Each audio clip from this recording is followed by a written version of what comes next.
Soon we'll be using another name, not United Opposition, because even this is not right. Yes, yes. Typing. We're going to correct it. We will not give you this. We will read through, but we want to do it, refine the. You notice we are not having a normal media team, so.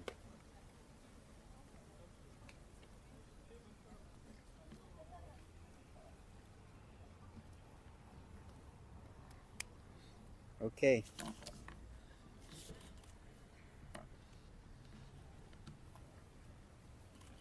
Can we get started?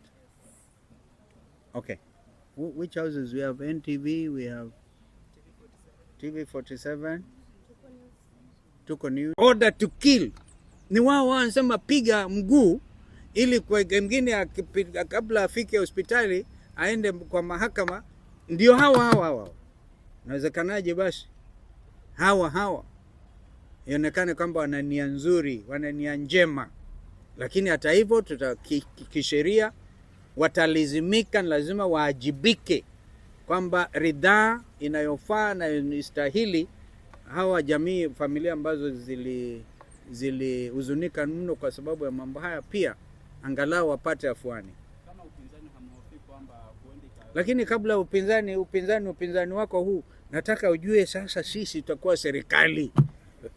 Hao ndio watakuwa wapinzani sasa. Lakini tuendelee tu. Pole kwa kukatiza. Naam. hamuoni kwamba inaweza ikashawishi Wakenya kubadili msimamo? Wewe ni mmoja wao, waonaje wewe mwenyewe? Unaweza ukashawishika.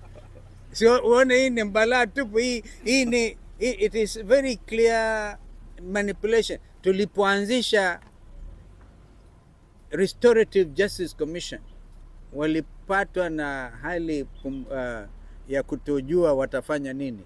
With whomever, at whatever time whatsoever, nobody can deny Raila Odinga that right.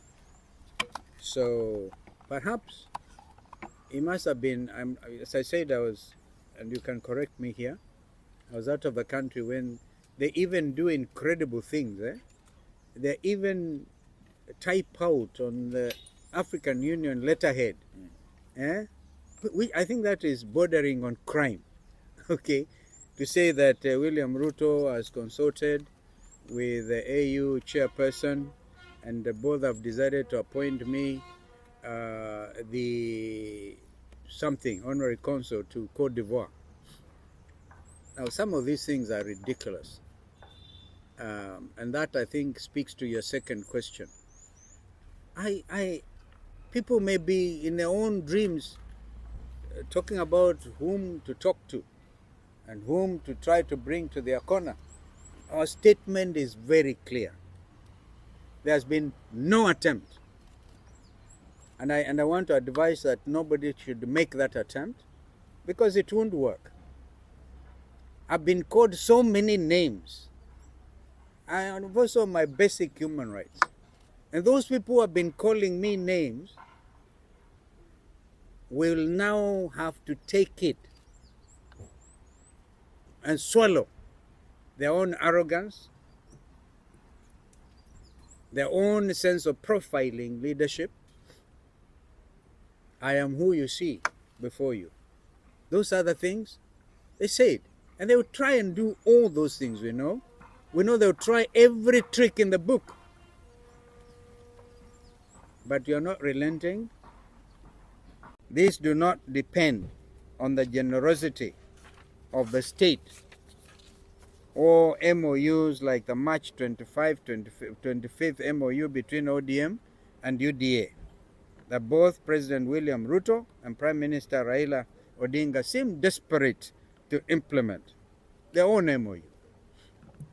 We therefore specifically object to the recent appointment. I was actually out of the country. I only arrived last night, and I think my colleague will take it up from there.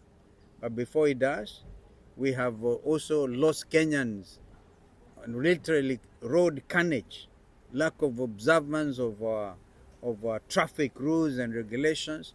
It is part of the continuation, the sense of hopelessness, by the Ruto regime, leading even to mass deaths on our roads.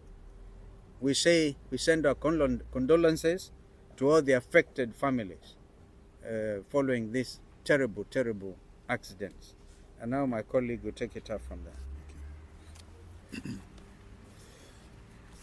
Thank you very much. I think which has been behind the killing, and the police and all. And we remind our police men and women that they will be held personally responsible. Now you can see this is an attempt, in fact, to sacrifice them. Yeah, because we are acting on orders from above. We stress adherence to the rule of law, constitutionalism, and you'll be hearing these issues addressed in the next few days here in Mombasa by the entire fraternity of the Law Society of Kenya, to which we belong. The rule of law. So I would want to advise my younger brother, Professor Makau Mutua, to be absolutely careful lest his own legacy gets smeared forever. Lastly, during the last 2 years, and how time flies, my brother here, Eugene Wamalo, and I started the journey of uniting the opposition, and we teamed up with Honorable Mother Karua, who sends our greetings. In fact, it is on Mother's insistence that we are to call for this press conference.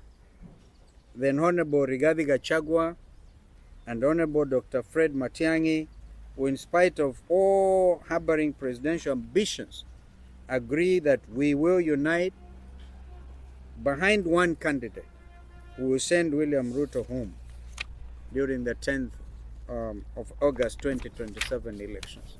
And now, from now, we're not talking about 2 years, it's 1 year plus. Okay?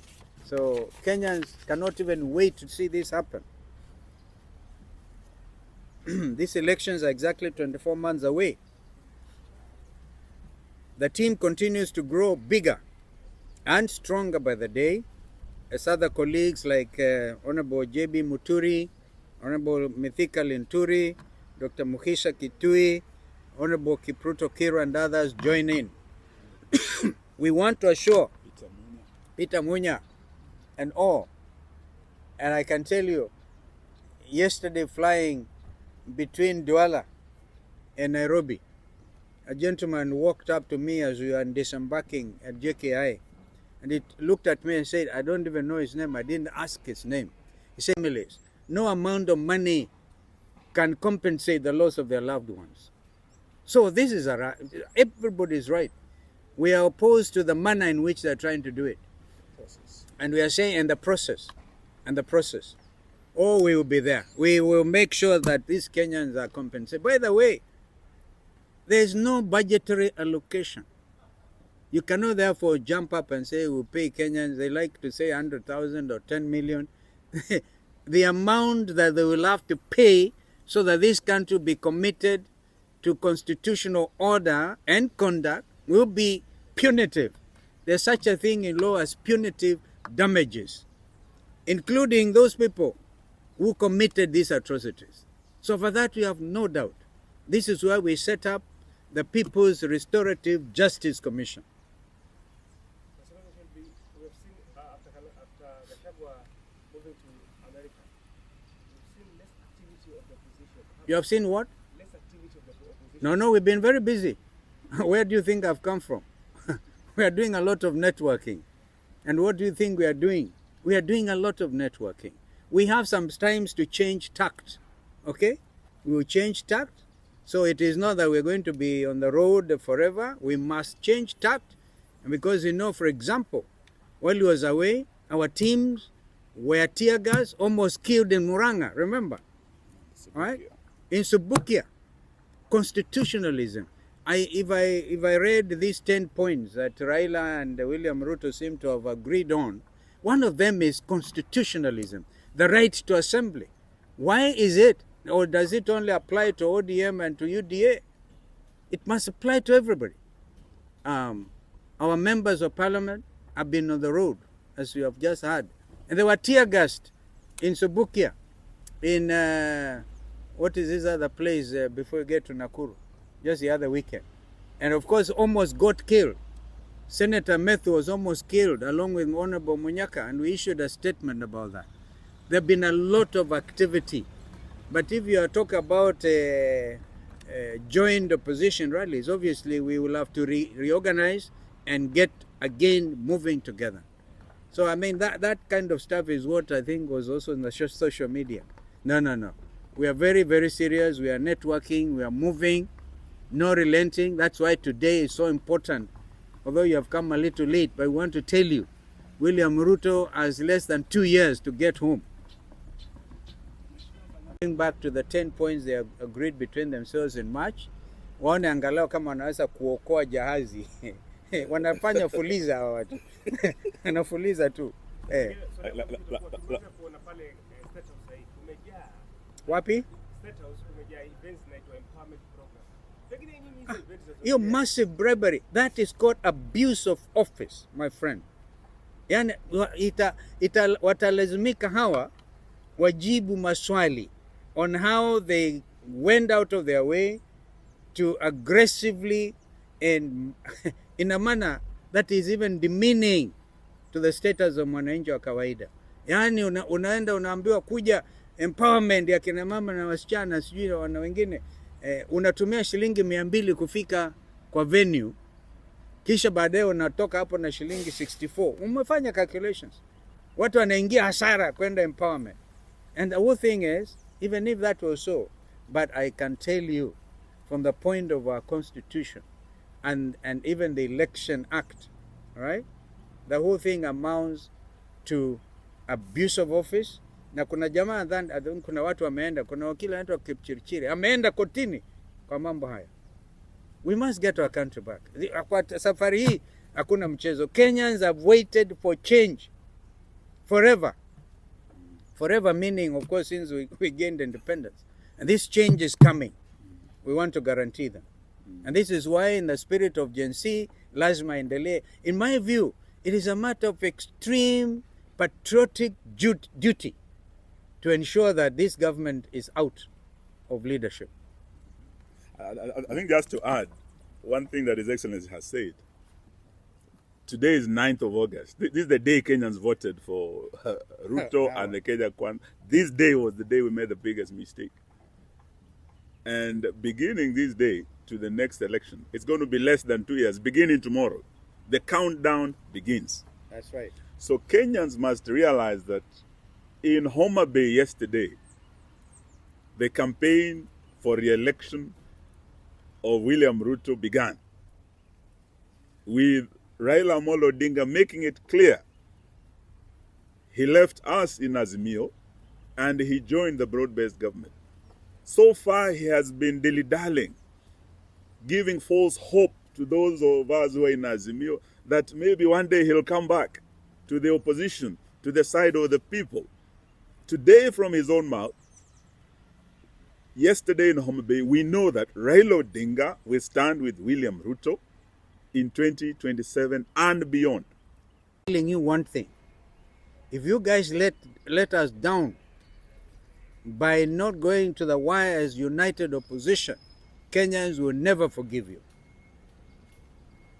And another one who flew with me from JKI to Mombasa last night was sitting next to me.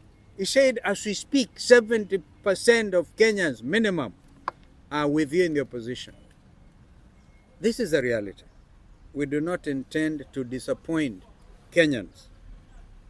Therefore, we want to assure our supporters who believe William Ruto and his failed regime with their failed policies should be a one-term president, that 2 years later,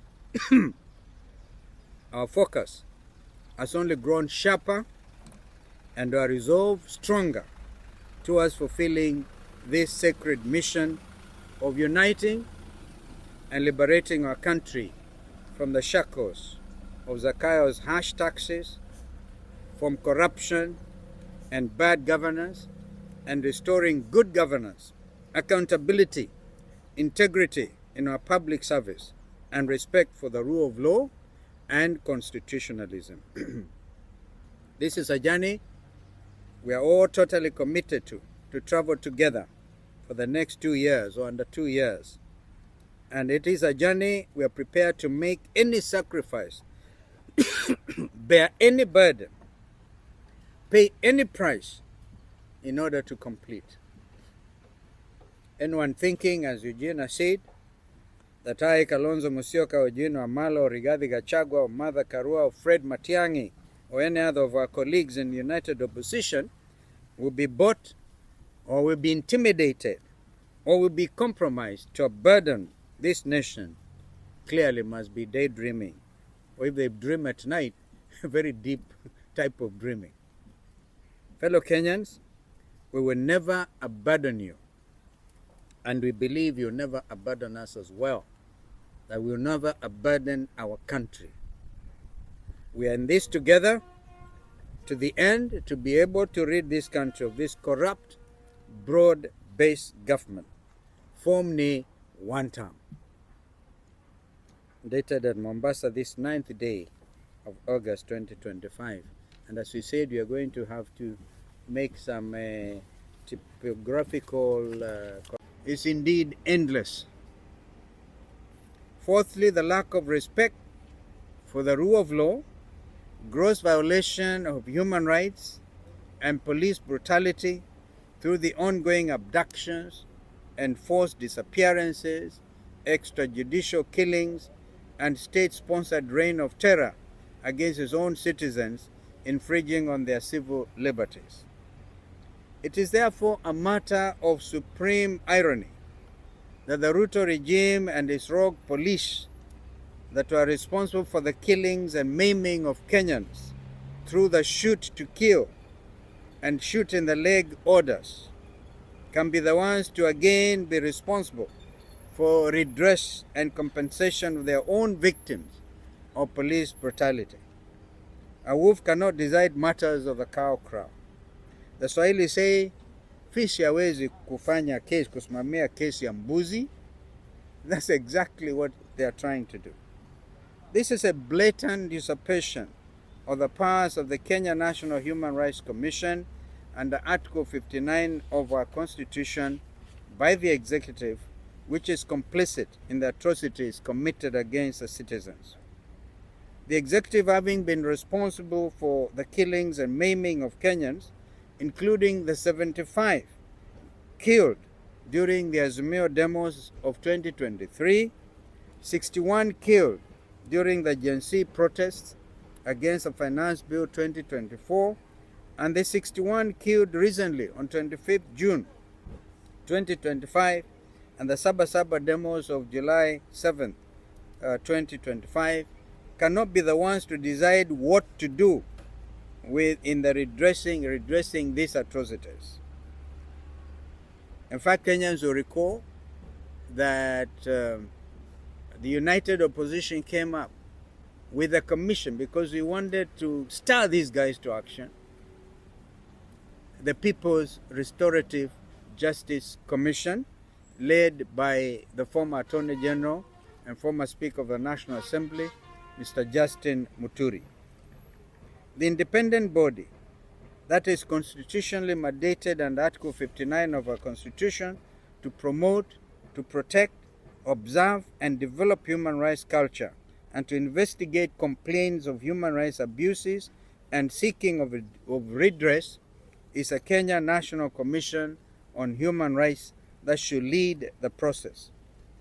Matters of human rights are indeed, we restated this before, universal, and are guaranteed by our Constitution and international human rights treaties to which Kenya is a signatory. I will read this and my colleague will do the other, will in juxtapose.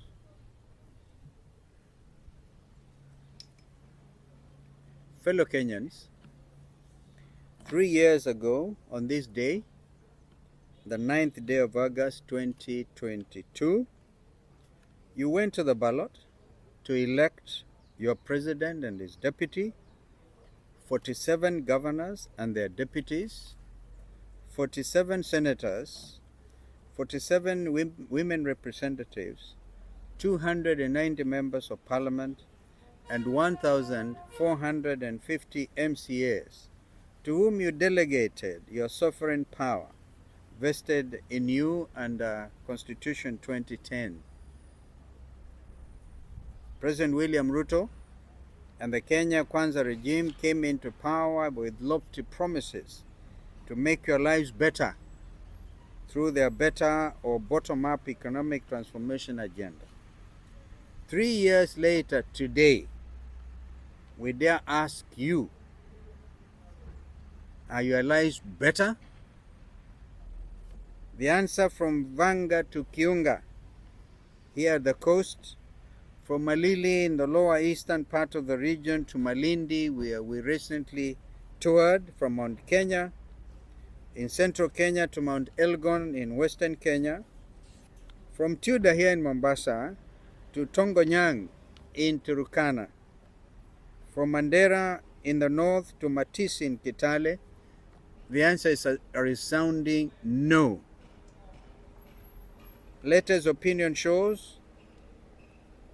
polls show that 86% of Kenyans have lost faith in this broad-based government, and only 14% think the country is headed in the right direction. That is why majority of Kenyans are saying one term. Many Kenyans believe this government has, instead of making their lives better, has truly indeed made their lives bitter. Their country is worse off because of the following reasons. Number one, ever-rising taxes and cost of living. Number two, the failed half-baked policies from education to the health and all other sectors of our society.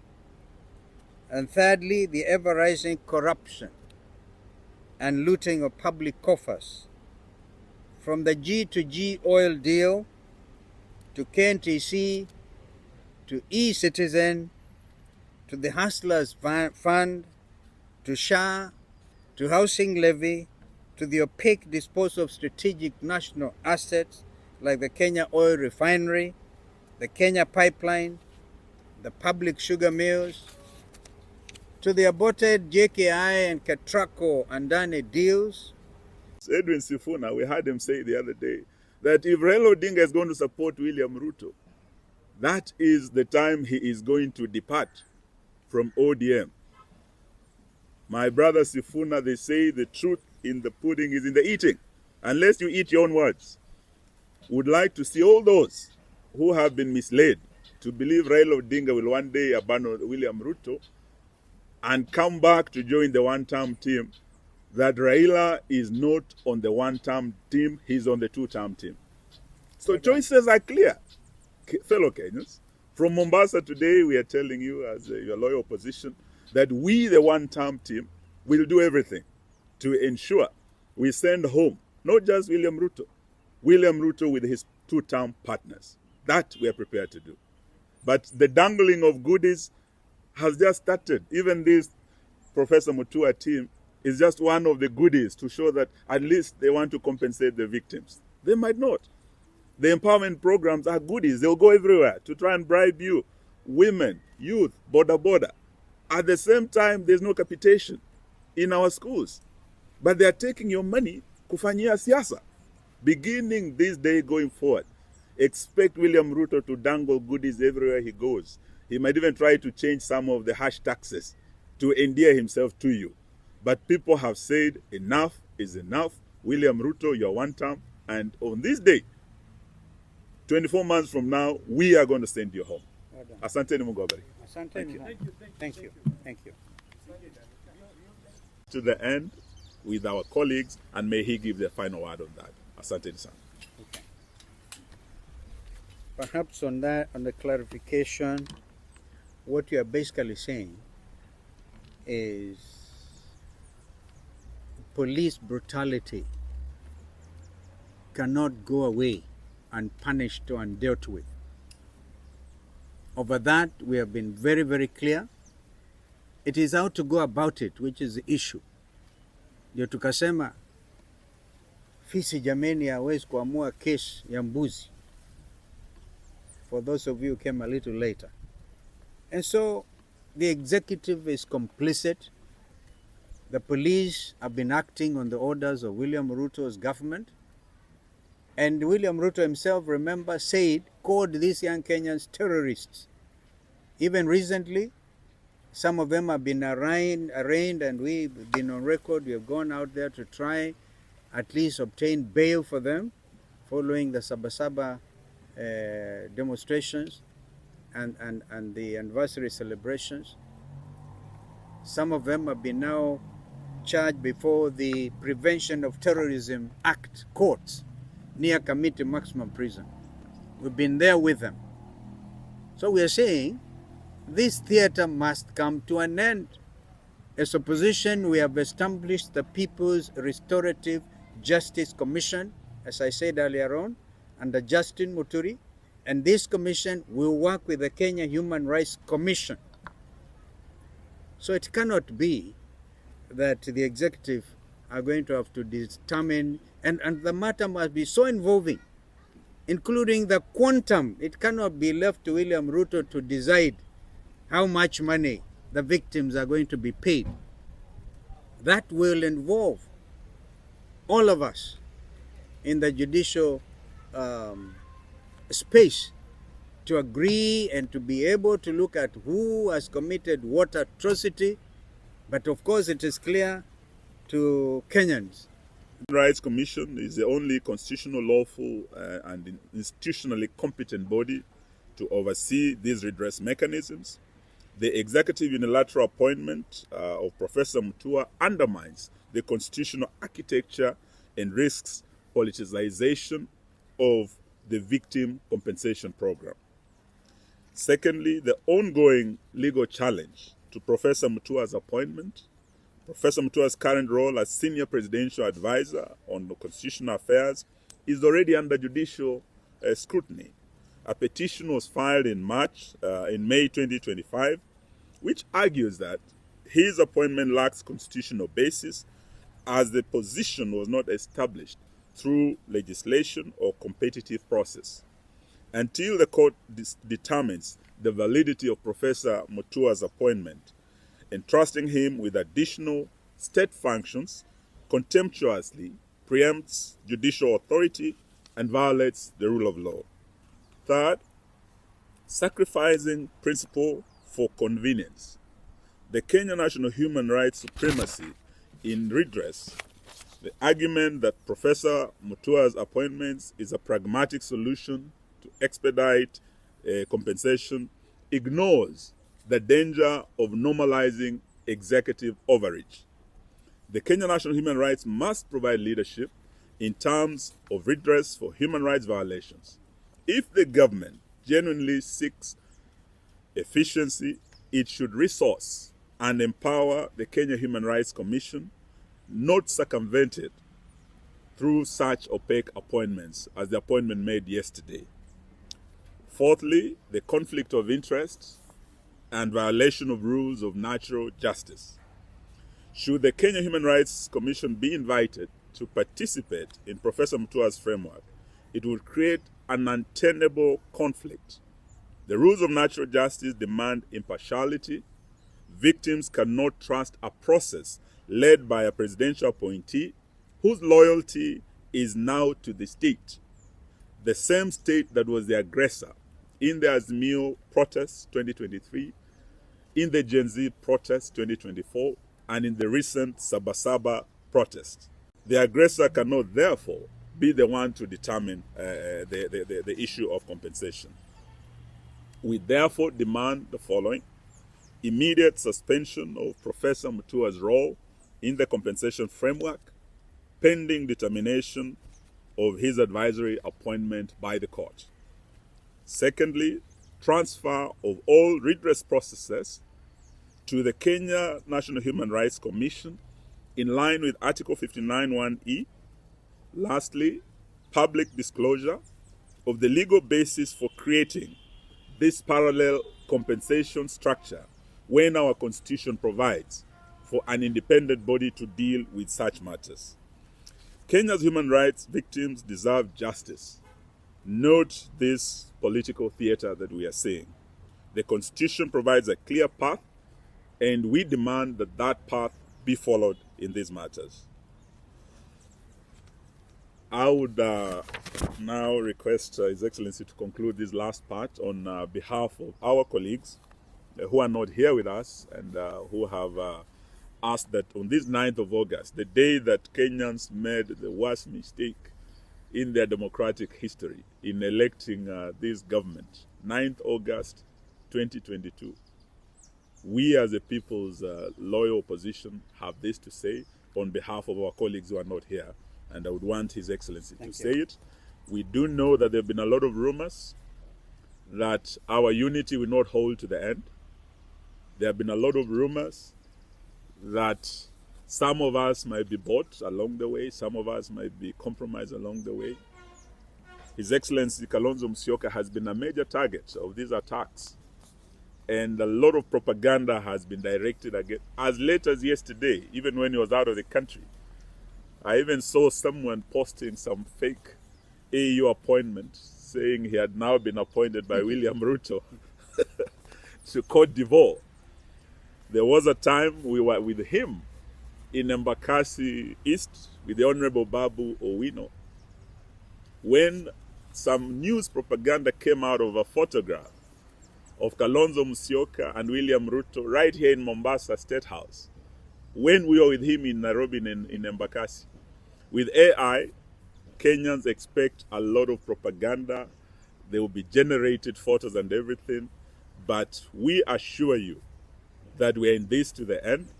And I do know that even if they buy everyone else in Western Kenya, William Ruto will never buy Eugene Wamalwa or DAP Kenya. I have no doubt, even if they bought everyone else, they cannot buy Stephen Kalonzo Musyoka. Hearted attempt by this government to address matters of compensation, matters of justice for the victims of the police brutality in this country. We do know that in March they signed an MOU at KICC, and amongst those was one of the 10 points was to ensure an end to the issue of extrajudicial killings and abductions, which is still ongoing. But we did see the president, through executive fiat, appoint Professor Makau Mutua to ensure that he becomes now the coordinator for state intervention and compensation framework that was made by President William Ruto yesterday. And this will be an office in the executive that His Excellency has said is already known to have been complicit in these killings. The 71 in the Azimio demos, 61 in the Gen Z demos, 61 killed in 1 month alone in June and July this year. How, therefore, can it be that it's the same executive that would oversee matters of redress? So the specific grounds on which we oppose this is violation of Article 59(1)(e) of our Constitution. Article 59(1)(e) of the Constitution of Kenya explicitly mandates the Kenya Human Rights Commission, not the executive. And there's a lot of wisdom in that, because we need an independent constitutional body to see or oversee matters of violation of human rights. Or their appointee. In this case, their nominee is Professor Mutua. And it's also mandated to seek appropriate redress on behalf of victims of human rights violations. Therefore, the creation of an ad hoc executive-led compensation framework under Professor Mutua's coordination clearly usurps the constitutional mandate of the Kenya Human Rights Commission, which is an independent body specifically designed to handle such matters without any political interference. The ODM-UDA MOU is a political document, and it is supposed to advance a political agenda. And it is part of the broad-based government agenda. But the Kenya National Human Rights is independent. It's apolitical. So this is the process this is the institution that we are urging, be allowed to lead the process of matters justice, matters accountability, and matters compensation.